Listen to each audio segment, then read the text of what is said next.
He gained roughly 20 million followers in a matter of months, but now he can't go a day without losing thousands. The billions of views on his over-the-top morning routines have vanished, and lately, people have started treating him as little more than a walking joke. His once famous line, "You can reinvent your entire life in 1 year," now comes with an $8,000 price tag. And somehow, this isn't even the worst thing he's being called out for. On me, bro, I was like literally so heated. I was high. I was like, how could anyone even do this to me? You know what I'm saying? Like just feeling like a victim, like crazy. Like I was like, dude, should I sue this man? Like all this other crazy stuff. Not long ago, Ashton Hall looked like the ultimate self-made success story. After his lifelong dream of making it to the NFL was shattered, he reinvented himself as a devout Christian and a fitness coach. Living by the mantra, "Nothing good happens after 8 p.m., he became the embodiment of discipline. Get to bed early, wake up early, pray, lift, repeat. And of course, he practiced what he preached. Random girls pretending like they knew anything. Group calls turned into 80 plus people watching Ash when he showed up for calls, but 90% of the time, his babysitters who are random girls with 2K followers who have zero, who never grown a brand or scale a fitness business. That's how it is in this industry. People prey on other people because they have the look, they look like they know what they're doing. The only have to do it in this industry to fool people is just to look better than them. That's it. That's literally. He started posting daily workout clips to his Instagram, a simple yet effective move that would be the beginning of his online fitness journey. For a while, it worked. He shared his shoulder workout, followed by ab workouts, chest, legs, back, and then back to the shoulders. Over the years, his consistency paid off. Every platform, Instagram, TikTok, YouTube, Facebook, saw daily updates. The message of discipline and self-improvement was resonating with people, and the followers were pouring in. He would go around telling everyone that he was natural. You know, I would claim natty. I would tell people I'm natural. I wouldn't be shy to say it. By 2025, Ashton wasn't just a niche fitness guy anymore. He had become a viral sensation. His follower count jumped from a few 100,000 to 1 million, then 2 million, and then beyond. People saw his transformation and were drawn to his message. Change was possible, and discipline could lead to success. His online presence skyrocketed. But with the massive growth came something else, an overhyped, overproduced image of self-improvement that quickly began to alienate people. People estimated his muscle-to-height ratio to be well into the enhancement likely zone. You know, what I care about most is height to weight to body fat percentage. 219 pounds here. The Asian height guy has him at 5'10". We'll be generous and give him a body fat of 14, just because I don't want people saying that I underestimated his body fat, and that very conservative estimate would give us an FFMI of over 27, which is possible naturally, but would make him like the elite of the elite in terms of bodybuilders. And if we bring his body fat to 12% or below, now he's getting up over 28. I don't make the final call, but it would be pretty ridiculous. The guy who once preached simplicity and balance was now selling a curated lifestyle of perfection that didn't quite feel real. The once earnest morning routines, full of wisdom, had turned into something that seemed staged, like a performance, rather than a genuine way of life. And then came the big shift, his promise to help others reinvent their lives in 1 year, but for a price. Suddenly, the path to self-improvement came with an $8,000 price tag attached, and it wasn't just his followers who noticed. People began to feel like they were being sold a dream, not a real solution. The reason he said it was to help younger kids believe you can get that physique by being completely natural. And I would say it because I would be telling the kids, or I'd be telling the guys like, yo, you don't have to hop on to get in shape. But it never bothered me. I was never pissed off about it. I don't want people to think that what I'm doing is normal. It was no longer about helping others live better lives. It became about making money off their desire for change. His discipline and hard work mantra, once inspiring, started to feel like part of a sales pitch. People questioned his authenticity. The loyal following he once had began to shrink. In an instant, Ashton Hall's empire of fitness and motivation seemed to come crashing down. It's not going to be a good look for you, brother. I'm trying to put you on game. On God. Okay, watch You know this. you little bro. I'm trying to look out for you. Bro, I promise you I'ma smoke your shit. I promise you. Only a couple of months later, Ashton Hall would find himself celebrating follower milestones in the millions, 6, 7, 8, 9, and even 10 million, without posting any significant content in between. His numbers were shooting up as he averaged over 100 million views on his hyper-disciplined, almost ritualistic morning routines. Some of these videos even doubled that number in views, turning his daily grind into the stuff of viral legend. Did he script this? Like, how was he able to lie so quickly on command? The format was simple yet rigid. Wake up at 4 a.m., hit a few push-ups by 4:20, then by 4:40 he was journaling and watching motivational videos. By 5 a.m. he'd be praying or meditating before moving on to a run at 7:30 a.m. By 8:30 he'd return home, have a banana, and check out how successful he is for the next 40 minutes before jumping into another ice bath. Then it was time to start his workday. Bro, I hit a pothole, man. Let's get it. We'll fry, bro. Let's get it. You with a pothole? Yeah. Okay, no more excuses. At first glance, it seemed productive, almost inspiring. This routine got a lot done before the sun even rose, making it appear like Ashton had cracked the code to success and discipline.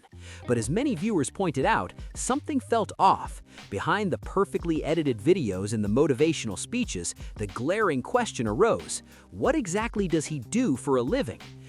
Naturally, Speed started getting angry at how cocky Ashton was on the phone. So when they hung up, this was his reaction. Ashton's brand had expanded into something bigger than fitness, yet it felt like there was little substance to support it.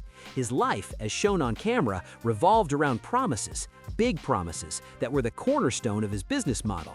The main promise that you could get fit, get rich, and ultimately reinvent your life just like he did. Bro, you was watching the stream? Hell yeah, you cooked that. Bro, You hey, cooked bro. them. Hey, he don't get Bro, it. you gotta stop. Bro, you have to stop giving a second chance. It's one race. Bro, I gave and that's it. I gave him 4 tries, bro. 4 tries. No. 4 tries No. and he still lost. No, he kept rage baiting me. He kept rage Yeah, baiting, bro. he kept trying to get you angry, bro.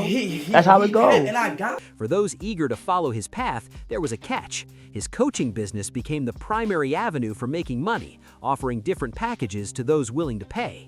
The cheapest option, Train With Me Gold, cost $3,300. For that, you'd get your own personalized workout plan, demonstration videos, and a meal plan. That actually bought his course. Many of the clients said that they didn't get at all what they ordered. At first, it was pretty solid. There wasn't many people. We actually got some help from Ashton, right? And it was cool. After Ash went viral, things went downhill really fast. It was very clear to me that going viral scaled his business way too fast, past what the funnel and system was capable of handling. But instead of stepping back, working on the back end, they flooded the front end like crazy and left everyone in the back end out to dry, not fulfilling any services while. If you were ready to invest more, you could opt for the Train With Me Diamond package for $5,500, which included everything from the Gold package, plus bi-weekly one-on-one Zoom calls with Ashton himself. It was all packaged as the ultimate transformation, but as the price tags got higher, so did the skepticism. Followers began to wonder whether they were buying a lifestyle or just a facade. What was once a simple message about fitness and self-improvement had turned into an expensive marketing funnel, and the cracks in his image started to show. But if the previous packages weren't enough to satisfy your thirst for access, the Train With Me Platinum package for a steep $8,250 might just be the go-to option for you. This tier promises one Zoom call every week, which is an appealing offer for those wanting even more personalized attention. Chat, this gonna be his last. Listen, This gonna be his last clip I might on change Instagram. my entire brand. I'm gonna be known as This the shit runner. over with. Don't come for big speed. Nigga. I might even stop. Man, messing with fuck that. only. Demon. Who the you think you is, bro? I'ma dust your. But behind the polished promises and the ever-expanding range of high-priced packages, something darker began to emerge in the public eye. A Reddit post titled, "What are your opinions of Ashton Hall?" sparked an avalanche of critical comments. People began questioning whether Ashton's entire lifestyle was just a facade created for views, or if he was actually living this way. If he was living this way, they said, it would be a surprise, especially given that he appeared to be just a fitness influencer. He wasn't making 6 or 7 figures in fields like finance or tech, and his fitness endeavors seemed more like a side hustle, not a career. If the life he was portraying was real, they speculated, then the infamous morning routine was probably exaggerated for the camera. After all, who dunks their face in sparkling water every single day? Who really lives like that? And it wasn't just 1 or 2 skeptical voices. As dozens of replies piled on, it became clear that many people shared the same doubts. One commenter wrote, "I literally just stumbled across a short of his, then went and scrolled back through more. By the end, all I could derive from what I saw was the face dunk, the ganga and honey, and expensive indulgence, with no real clear picture of what he's actually got to say." No money whatsoever. He's poor, and so he has to continue to go on podcasts to try to prove to the world that he's 100% natural. For those who had actually purchased his courses, the disappointment was even more palpable. Many clients took to social media to vent about their experiences, claiming they didn't get what they were promised.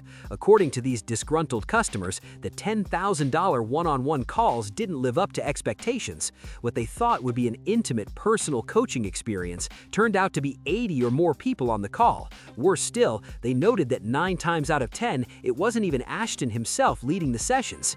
It was just some random girls pretending like they knew anything. The custom-made workouts were generic PDFs sent to everyone, no meaningful support and no actual contact with Ashton himself. He briefly mentioned creating his own app with live workouts. However, it took me over 15 minutes just to find it. Probably because it only has 2 reviews, and it looks like every other generic workout app ever made. When loading in, I was instantly forced to give him my email, which I'm now suspecting I'll receive spam from this for the rest of my life. And then I was hit with a $30 per month paywall before I could even go any further. As Ashton Hall clearly has prominent muscles and a well-defined physique, it was pretty obvious that he was taking enhancements to boost himself. However, for some reason, he would go around telling everyone that he was natural. People estimated his muscle-to-height ratio to be well into the enhancement likely zone.